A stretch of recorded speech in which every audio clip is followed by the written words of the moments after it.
Hola a todos, vamos a hacer la lectura comentada del tema 4 de los Reyes Católicos. Comienzo leyendo la introducción. 1479 fue un año clave en las vidas de Isabel y Fernando, los futuros Reyes Católicos. Ese año se firmó el Tratado de Alcasovas, que ponía fin a 5 años de guerra en Castilla. Alfonso V de Portugal y su hijo Juan prometieron no inmiscuirse en cuestiones relativas al trono castellano siempre que Isabel y Fernando hicieran lo propio con la corona portuguesa. Igualmente, acordaron respetar sus colonias en el Atlántico. Portugal podía quedarse con Madeira, Cabo Verde y Azores, y Castilla tendría vía libre para terminar de conquistar Canarias. A Juana la Beltraneja le dieron a elegir entre casarse con Juan de Aragón y Castilla o ingresar en un convento, y eligió esto último. 5 años después de haberse autoproclamado así en Segovia, Isabel se convertía en la indiscutible reina de Castilla. Ese mismo año de 1479, Fernando heredó la corona de Aragón, pues murió su padre, Juan II. Isabel y Fernando, que se habían casado en secreto 10 años antes, se convirtieron en monarcas de los dos principales reinos de la península. Bueno, vamos a empezar por ahí. Dos de los principales reinos de la península, porque sabéis que en esta época ahí es la España de los 5 reinos, ¿de acuerdo? Castilla, Aragón, Navarra, Portugal y el reino nazarí de Granada, el último reducto de Al-Ándalus. Vale, como veis empezamos esta introducción introduciendo contenido histórico, ¿de acuerdo? Empezamos en el 79, que es cuando heredan Fernando la corona de Aragón, e Isabel se convierte en reina de Castilla, ¿vale?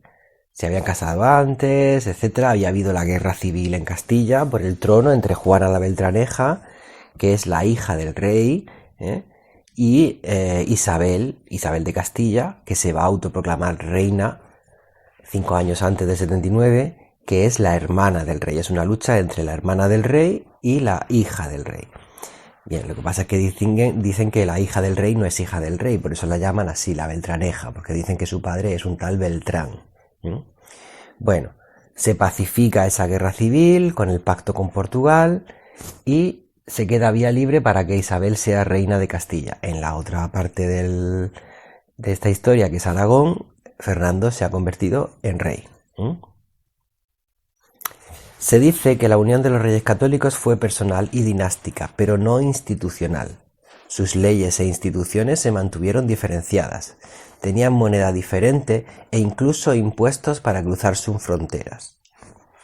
Sin embargo, sí hubo un proyecto político común en su intento de unificar el territorio y la fe, y en su visión de la política exterior. Presentaremos un breve recorrido por su reinado. Bien, este pequeño párrafo podría valer perfectamente como introducción, es muy corto, porque en realidad esto sería una introducción al uso, ¿no? Decimos que tienen diferencias, pero que sí que tienen cosas en común, y que vamos a desarrollar en el siguiente apartado. Bien, leo el desarrollo. Isabel y Fernando coincidían en la necesidad de unificar el territorio peninsular para consolidar su reinado. La conquista del reino nazarí de Granada se inició casi sin planificación y duró 10 largos años. En ella podemos distinguir 3 momentos clave que coincidieron con el asedio y la toma de 3 ciudades: Alhama, Málaga y Granada. Con la rendición de Boabdil el Desdichado desapareció el último reducto de Al-Ándalus. Diferente fue la incorporación del reino de Navarra, que llegó tras enrevesados conflictos entre Aragón y Francia por asegurarse su dominio, al igual que había ocurrido con Nápoles. Las Cortes de Burgos declararon su anexión definitiva, esto es la anexión definitiva de Navarra, en 1515. Aunque Isabel no pudo ver el estandarte del yugo y las flechas ondeando en Navarra, pues había muerto en 1504. Este nuevo territorio conservó sus instituciones y fueros, por lo que gozó de gran autonomía dentro del estado en ciernes. Perdón. Vale, en este párrafo hablamos de la unificación territorial y básicamente los reyes católicos lo que hacen es conquistar Granada y conquistar Navarra, ¿vale? ¿Cómo conquistan Granada? Pues con con una guerra de más de 10 años que al final termina con Boabdil del Desdichado rindiéndose, ¿eh? Recordad el último suspiro del moro y su madre diciéndole: llora como mujer lo que no supiste defender como hombre. Bien. En cuanto al reino de Navarra, en realidad más que una conquista es una negociación entre Aragón y Francia, ¿eh?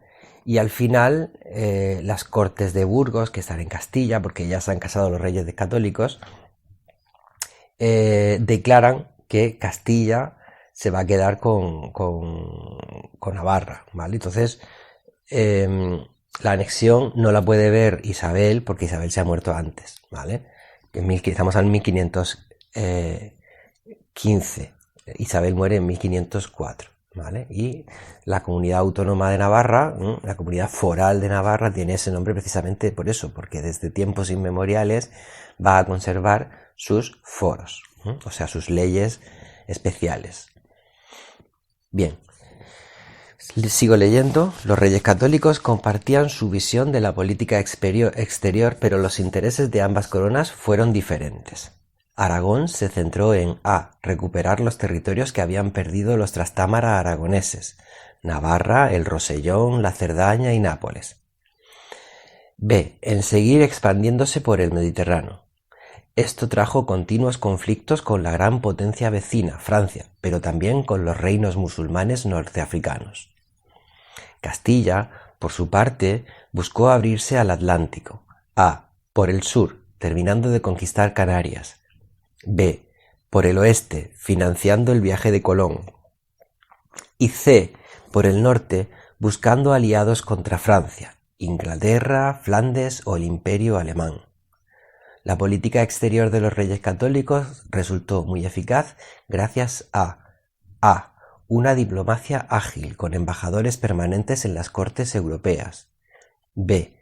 un ejército permanente financiado por la corona y c.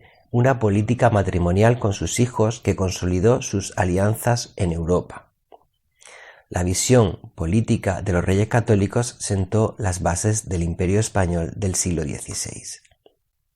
Bueno, la política exterior es diferente para ambos reinos, aunque más o menos los dos tienen la misma idea. Se trata de expandirse. Vale, ¿por dónde se expande Aragón? Pues ya lo habéis visto. Por Navarra, Rosellón y la Cerdaña, que son en la frontera con Francia, entre Francia y España, y Nápoles. Más problemas con Francia, que después van a desembocar en la gran enemistad que va a tener Carlos I con Francisco I, o sea, el nieto del rey católico con el rey de Francia, y como por el Castilla se abre, por así decirlo, hacia el otro lado, ¿no? Hacia Canarias, hacia buscando aliados contra Francia, que es su gran enemiga, y financiando el viaje de Colón, claro. Después, esto podría ser perfectamente otro párrafo, pero bueno, nos sirve porque es política exterior, que esto es cómo implementaron los reyes católicos toda esta visión moderna de un estado expansionista, ¿vale? Que es la diplomacia, el ejército y su loquísima, como sabéis, política matrimonial. Casan a sus hijos con diferentes herederos de los tronos europeos. Bien, seguimos leyendo. En cuanto a la política exterior, los reyes católicos consolidaron el poder de la corona frente a otros actores nobles, frente a los otros actores,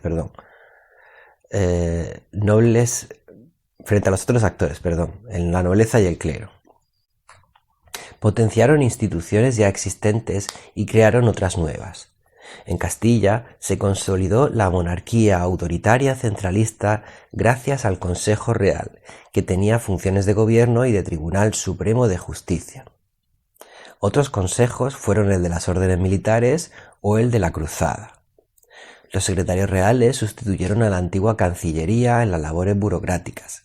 Las Cortes seguían teniendo un papel secundario, que se reducía a jurar fidelidad a los sucesores al trono y aprobar los gastos extraordinarios. La administración de justicia se vio reforzada por la creación de una nueva Chancillería en Granada, además de la ya existente en Valladolid. La Santa Hermandad había nacido para mantener el orden durante la Guerra Civil castellana, pero se consolidó durante el reinado de los Reyes Católicos. El control sobre los concejos y ayuntamientos se seguía haciendo a través de los corregidores. En Aragón se mantuvo la versión pactista de la monarquía. Existía igualmente un consejo que asesoraba a Fernando en temas de gobierno. El representante del rey en cada reino, dadas sus largas ausencias, era el lugarteniente o virrey. No hubo unificaciones de leyes, pues siguieron vigentes los fueros en Valencia, Aragón, Cataluña y Mallorca. Igualmente, cada territorio tenía unas cortes independientes. Estas se convocaban periódicamente, tenían auténtico poder legislativo y fiscal, y el monarca las controlaba menos que en Castilla. Sin embargo, Fernando el Católico sí que fue un monarca decisivo, como podemos ver, por ejemplo, en la sentencia arbitral de Guadalupe, que suprimió la servidumbre personal, los malos usos de los señores feudales, incluida la remensa. Con respecto a los tribunales supremos o audiencias, Aragón y Cataluña obtuvieron la suya en 1493 y Valencia en 1507. Bueno, como veis, este párrafo es bastante denso, en realidad es casi una especie de tema 3 metido en un solo párrafo, porque son las instituciones de Castilla y Aragón. Aquí tenéis que tener presente que esa idea que vimos en el tema anterior, de que en Aragón no se asienta tanto la monarquía autoritaria como en Castilla, se mantiene también en el reinado de los Reyes Católicos. Esto de los territorios o reinos dentro de la corona de Aragón siguen siendo relativamente autónomos o no independientes, pero sí tienen cierta autonomía.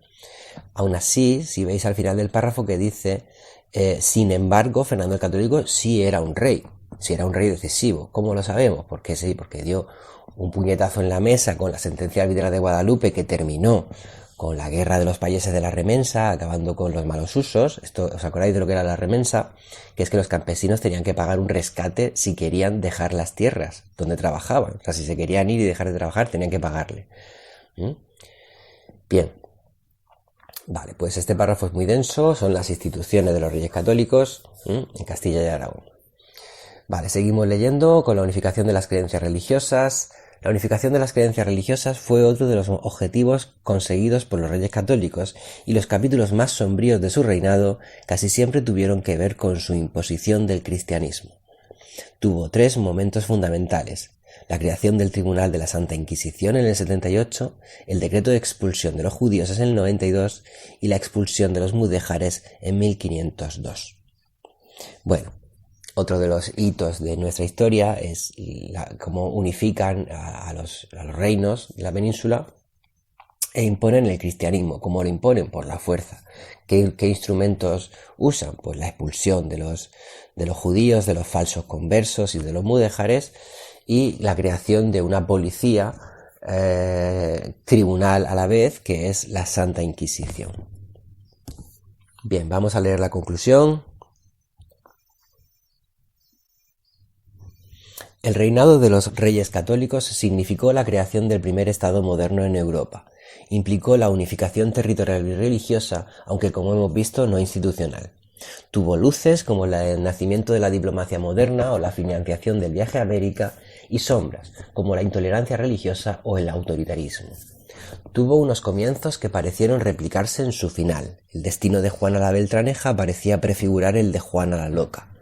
En su testamento, Isabel dispuso 3 cosas: que su marido reinara en Castilla hasta la mayoría de edad del infante Carlos, que la reconquista siguiera por el norte de África y que los pueblos americanos se convirtieran al cristianismo. Pareciera querer seguir gobernando con mano firme incluso sin estar ya presente. Fernando la sustituyó, sí, pero tuvo que ver cómo reinaba antes el malogrado Felipe I el Hermoso. encerró a su propia hija en Tordesillas en 1509 y gobernó Castilla hasta su muerte en 1516. Bueno, como veis, este tema y algunos de los que tenemos ahora al principio de curso es bastante tramposo porque usamos la conclusión para introducir contenido, ¿vale? Empezamos con un análisis estándar de las luces y las sombras del periodo, pero aprovechamos para explicar qué pasa al final, ¿vale? Y para explicar qué pasa al final usamos este recurso, decimos lo que le pasó a la pobre Juana la loca, la hija de los Reyes Católicos, parecía prefigurado. A ver si entendéis esto. Es como un capricho del destino, un capricho de la historia. Juana la Beltraneja vive encerrada en un castillo y Juana la loca también. Si os liáis con esta comparación, quitadla, ¿vale? No es necesaria, pero es importante que lo digáis bien. Bien, acabamos con el testamento de Isabel la Católica, que parece querer seguir gobernando incluso después de muerta. Esto también es un recurso, cuidado al decirlo, no lo digáis de manera muy bestia. Y qué pasa después cuando muere. Cuando muere Isabel, que se queda reinando en Castilla también, Fernando, después de la muerte de Felipe el Hermoso. Perdón, antes de la muerte de Felipe el Hermoso.